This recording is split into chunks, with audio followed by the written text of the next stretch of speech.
éclipsé par ses cousins plus flamboyants qui ont reçu toute la gloire. Le véritable cheval de bataille de l'armure allemande était le Panzer IV. Partout où les Allemands combattaient, le Panzer IV était là. Du début à la fin amer, des déserts d'Afrique du Nord aux terres gelées de l'Union soviétique et partout entre les deux, il transformait les jeunes hommes en vétérans endurcis ou en restes carbonisés. Et il ne manquait pas d'histoires d'horreur. Alors, où commence réellement l'histoire du Panzer IV? Janvier 1934. Avec le Reich encore contraint par le traité de Versailles, les planificateurs militaires allemands ont discrètement émis des exigences pour un nouveau tracteur moyen, leur code ridiculement transparent pour un char moyen. Sous leur doctrine révolutionnaire de la Blitzkrieg, la Wehrmacht avait besoin d'un véhicule de soutien capable d'accompagner tous leurs autres véhicules et de leur fournir un appui direct en explosifs puissants. L'idée était que les Panzer I et II engageraient l'infanterie. Le Panzer III servirait d'arme anti-char principale avec son canon de 37 mm, et le Panzer IV, désormais appelé véhicule d'accompagnement, travaillerait à leur côté, comblant le manque en puissance explosive avec son canon court de 75 mm de type obusier. En raison des limitations de l'industrie naissante, un design pratique fut choisi et la production commença. Le modèle de production initial A n'avait que 15 mm d'armure frontale et une suspension à ressort à lame. Bien moins sophistiqué que les systèmes à barres de torsion favorisés par les ingénieurs allemands, mais nettement plus facile à fabriquer. Seulement 35 de ces modèles A furent produits avant que les améliorations ne commencent à arriver avec des plaques d'armure supplémentaires, des améliorations du moteur et de la visibilité, etc. Puis vint le tristement célèbre 1er septembre 1939. Les Allemands n'avaient qu'un peu plus de 200 Panzer IV parmi leurs 2700 chars. Ils étaient distribués avec parcimonie, avec 20 à 30 chars par division, prêts à choquer le monde. Les équipages de Panzer ouvrirent la voie à la nouvelle guerre éclair, traversant la Pologne pendant 72 heures d'affilée. Vous vous demandez comment ils ont réussi à rester éveillés et prêts au combat pendant 3 jours entiers. La réponse est la Pervitin, un nom allemand sophistiqué apposé sur ce qui était en réalité des pilules de méthamphétamine distribuées principalement aux équipages de chars, en particulier aux conducteurs. Imaginez une force mécanisée entière dopée à la méthamphétamine approuvée par le gouvernement chargeant droit sur vous. Blagues à part, les drogues n'étaient pas la principale raison de l'efficacité allemande, mais plutôt une opération bien coordonnée avec toutes les branches de l'armée travaillant étroitement ensemble. Le Panzer IV fit son travail exactement comme prévu, soutenant les autres chars avec un obusier qui s'avéra immédiatement efficace. Son armure se révéla être son plus grand défaut, incapable d'arrêter n'importe quelle arme anti-char. Plus tard, lors de l'invasion de la France, dans des cas isolés où des panzers rencontrèrent des chars français Bune, il fut prouvé que l'obusier de 75 mm était inutile contre l'armure. Mais comme il n'était jamais destiné à combattre des chars, ce n'était pas un gros problème. Mais nous avons dit que le Panzer IV était le principal cheval de bataille. Eh bien, les choses allaient prendre un tournant dramatique. La production commença à monter en flèche, atteignant plus de 8500 Panzer IV de tout modèle à la fin de la guerre. Le canon d'assaut est en réalité le seul véhicule entièrement chenillé que les Allemands produisirent en plus grande quantité que le Panzer IV, avec environ 10 000 unités. Les équipages de Panzer IV allaient se retrouver face à un réveil brutal sur le front de l'Est en 1941. Le haut commandement allemand s'attendait à une nouvelle victoire rapide. Et initialement, tout semblait en être une. Mais bientôt, leurs équipages de chars rencontrèrent des 34 soviétiques et des chars KV qui étaient virtuellement immunisés contre presque tout ce que les Allemands avaient à l'époque, sauf les canons anti-aériens de 88. Mais même, d'un autre côté, leurs panzers étaient transpercés par les canons soviétiques de 76 mm à haute vitesse.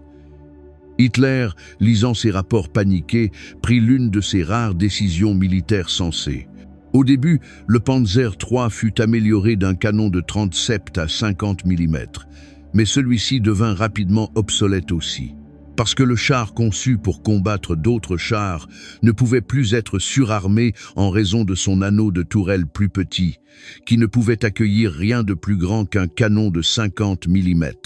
Hitler ordonna le développement d'un canon de 75 mm à haute vitesse pour le Panzer IV, qui avait un anneau de tourelle plus grand de 12 pouces. Le résultat fut la variante V2, équipée de la version assez formidable du célèbre 7 5C Pack 40, capable désormais de percer 77 mm d'armure à 1800 mètres. Ainsi, le Panzer IV devint quelque chose de complètement différent de ce pourquoi il avait été conçu à l'origine, avec une arme totalement opposée à l'obusier de 75 mm. Mais qu'en est-il des équipages ? Ils avaient été conçus et entraînés comme un soutien d'artillerie sur chenille, et tout à coup, ils recevaient un canon à haute vitesse et devenaient une arme anti-char, désignée et un char de combat principal. Bien que les équipages avec ces chars améliorés aient ressenti un certain soulagement car ils avaient enfin une chance de combattre les behémoths soviétiques, ils allaient être poussés dans une position encore plus dangereuse pour affronter d'autres chars. Et il n'y aurait pas de pénurie de cela sur tous les fronts. Le Panther, conçu de zéro pour combattre des chars avec une armure inclinée et sans doute l'un des meilleurs canons anti-chars de la guerre, était destiné à remplacer le Panzer IV dans son rôle de char moyen. Cependant, comme le Panther fut précipité en production pour être prêt pour la bataille de Koursk, beaucoup de ses défauts furent ignorés et découverts sur le terrain. Ainsi, le Panzer IV dut encore porter la majeure partie du poids. Parce qu'il s'agissait d'une plateforme bien conçue dès le départ, le Panzer IV offrait un énorme potentiel d'amélioration, du moins quand cela était possible. Une plaque d'armure supplémentaire de 30 mm fut boulonnée directement sur l'armure frontale originale de 50 mm du châssis. Et les distinctifs Schürzen latéraux furent ajoutés le long des côtés pour protéger contre les fusils anti-chars et s'avérèrent même utiles pour prédétonner les charges creuses des bazookas américains loin de l'armure principale. Mais les équipages étaient frustrés par la facilité avec laquelle ces jupes étaient arrachées en traversant des broussailles denses. L'armure frontale des versions améliorées était désormais assez solide pour dévier les obus de 75 mm à vitesse moyenne des Sherman. À la fin de 1942, le Panzer IV affrontait un nouvel ennemi en Afrique du Nord. Les variantes V2 et G devinrent connues sous le nom de Panzer IV spéciaux parmi les tankistes britanniques qui apprirent rapidement à respecter leur puissance de feu. Au col de Kasserine en février 1943, ils détruisirent plus de 23 grands et Sherman de modèle précoce, tout en subissant des pertes minimales. Le canon plus long, L-48, pouvait percer l'armure frontale d'un Sherman facilement à plus de 1000 mètres, tandis que le 75 mm du Sherman devait s'approcher à moins de 500 mètres pour avoir une chance de percer la plaque glaciaire renforcée du Panzer IV. Le combat en Afrique du Nord s'avéra unique pour tous les tankistes, et les équipages de Panzer IV n'y échappèrent pas. Machines et hommes furent poussés à bout dans une chaleur extrême le jour et un froid la nuit, avec des mouches et du sable partout. Les températures intérieures dépassaient facilement 50 degrés Celsius, 122 degrés Fahrenheit. L'équipage de 5 hommes combattait depuis ce qui était essentiellement un four entouré de munitions, d'équipements et de la sueur des uns des autres. Les surfaces métalliques étaient intouchables à peau nue, et ils pouvaient et ont littéralement fait cuire des œufs sur leur armure. Ils combattaient pour le carburant et l'eau plus que pour toute autre chose. Le sable et la poussière dans l'huile lubrifiante pouvaient transformer la graisse en pâte abrasive, causant des blocages d'armes, la désintégration des chenilles et la surchauffe ou la saisie des moteurs. Dans le désert ouvert, un Panzer en panne pouvait facilement signifier la mort ou la capture, donc les équipages étaient hautement motivés pour improviser des réparations.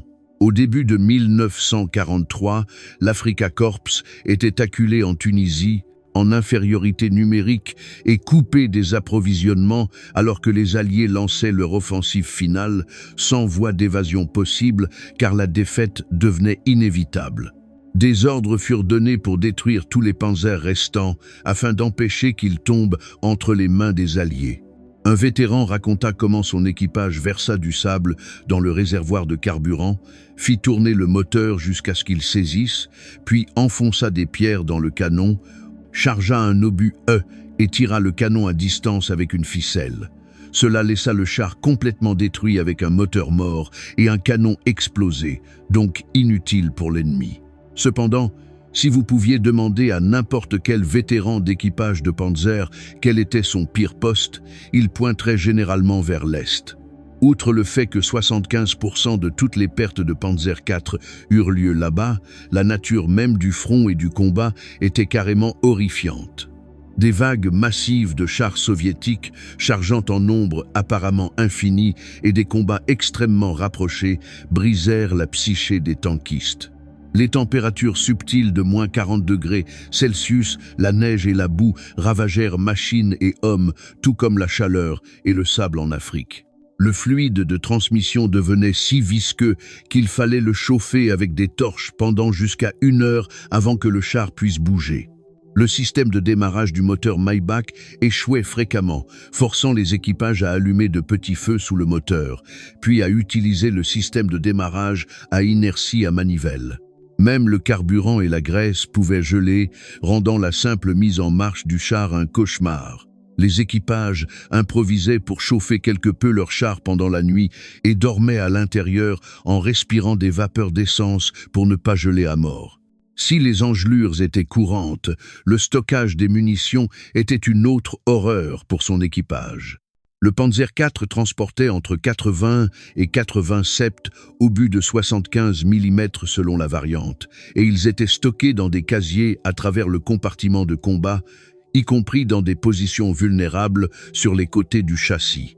Contrairement aux chars américains de fin de guerre avec un stockage de munitions humides qui effaçait leur réputation de lumière à chaque fois, une pénétration dans un Panzer IV causait souvent des explosions secondaires catastrophiques. Les tankistes allemands appelaient être touchés « brassés », un euphémisme d'humour noir pour le char qui éclatait en flammes alors que les munitions cuisaient, donnant aux équipages au mieux quelques secondes pour s'échapper. Vous pouvez trouver de telles photos sur Internet où les équipages n'ont pas réussi à sortir à temps. Puis imaginez que vous regardez ce spectacle en tant que tankiste du même type de char, sachant que le même sort pourrait vous arriver à tout moment. En 1943, les chars lourds soviétiques IS-2 et les 34 améliorés avec des canons de 85 mm commencèrent à apparaître sur le champ de bataille. Le modèle H essaya de répondre à cela avec une armure supplémentaire, mais il n'y avait pas grand-chose à faire, car le char pesait désormais plus de 25 tonnes, malgré sa conception initiale comme véhicule de 6 tonnes. Sur le front de l'Ouest, après l'invasion de Normandie, les Panzer IV combattirent intensément contre les Sherman et Churchill alliés. Mais les chars n'étaient pas tant un problème que l'artillerie supérieure alliée, les armes anti-chars portatives et les avions d'attaque au sol qui terrorisaient l'armure allemande. À mesure que les ressources diminuaient, la qualité souffrait. La variante finale J, introduite en mars 1944, était en réalité un pas en arrière. Le réservoir de carburant auxiliaire de 200 litres fut déplacé dans le compartiment de l'équipage pour étendre l'autonomie, mais cela le rendait plus vulnérable aux incendies. Le système de traverse motorisé de la tourelle fut éliminé entièrement, donc les canonniers devaient tourner la tourelle manuellement à la manivelle. Désormais, une rotation complète de 360 degrés prenait au moins 60 secondes, contre seulement 15 secondes avec la traverse motorisée. En raison de pénurie de caoutchouc, les roues de route étaient désormais toutes en acier, lui donnant une réputation amusante qu'on pouvait l'entendre à des kilomètres à l'avance car les chenilles grinçaient. Les pénuries de manganèse firent aussi souffrir tous les chars allemands de fin de guerre d'une armure fragile, et même la peinture était en pénurie. Ils peignaient juste la partie supérieure du compartiment de combat en blanc pour une meilleure visibilité et laissaient la partie inférieure avec juste une protection anti-rouille. À cause des bombardements qui prenaient un lourd tribut sur les usines, les pièces de rechange devinrent si rares que les unités de maintenance cannibalisaient régulièrement des chars hors service pour maintenir les autres en marche. Au moins c'était un avantage, car tous les Panzer IV avaient des pièces standards et interchangeables, et les variantes plus anciennes pouvaient facilement être équipées de pièces de modèles plus récents et vice-versa. Avec les usines en ruine et les ressources diminuant, les chapitres finaux de l'histoire du Panzer IV révéleraient à quel point le Reich était devenu désespéré. L'entraînement des équipages de Panzer avait été raccourci du programme original de 6 semaines à peine 4 semaines. Même les systèmes d'intercom étaient souvent absents dans les chars de production tardive. L'entraînement des conducteurs avant le déploiement au combat avait été réduit, entraînant des pannes fréquentes de transmission car les conducteurs inexpérimentés malmenaient la boîte de vitesse délicate. De jeunes équipages avec à peine 3 semaines d'instruction étaient jetés au combat contre des tankistes alliés et soviétiques endurcis par la bataille. L'espérance de vie d'un équipage de Panzer IV sur le front de l'Est avait chuté à environ 2 semaines.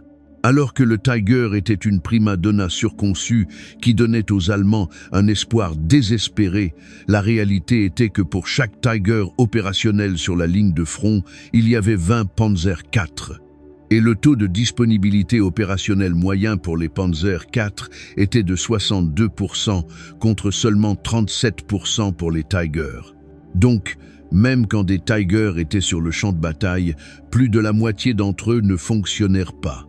Alors que l'Allemagne cherchait à utiliser tout ce qu'elle avait, les châssis de Panzer IV disponibles furent utilisés pour la création de nombreux autres véhicules comme le Jagdpanzer IV ou le Sturmgeschütz IV et même des Panzer IV avec un canon de 150 mm. À mesure que la situation de guerre se détériorait, les pénuries de carburant et l'absence de pièces de rechange signifiaient que les chars étaient abandonnés quand ils s'arrêtaient. La pointe de lance autrefois fière de la Blitzkrieg était devenue des boîtes à pilules statiques creusées dans des positions défensives alors que le Reich s'effondrait autour d'eux. Pourtant, d'une certaine manière, l'histoire du Panzer IV ne s'acheva pas avec la capitulation de l'Allemagne. Plus de 300 voltéicules furent fournis aux alliés nazis pendant la guerre. La Syrie déploya même des Panzer IV contre Israël en 1967 dans les phases initiales de la guerre des 6 jours, terminant une remarquable carrière de combat de 30 ans pour un char conçu comme soutien d'infanterie en 1936. Aujourd'hui, seulement 29 Panzer IV survivent dans des musées à travers le monde. Quand vous vous tenez devant ces vétérans marqués par les batailles, souvenez-vous qu'ils n'étaient pas juste des machines, mais des foyers pour 5 jeunes hommes qui vécurent, combattirent et moururent à l'intérieur de ces boîtes d'acier exiguës.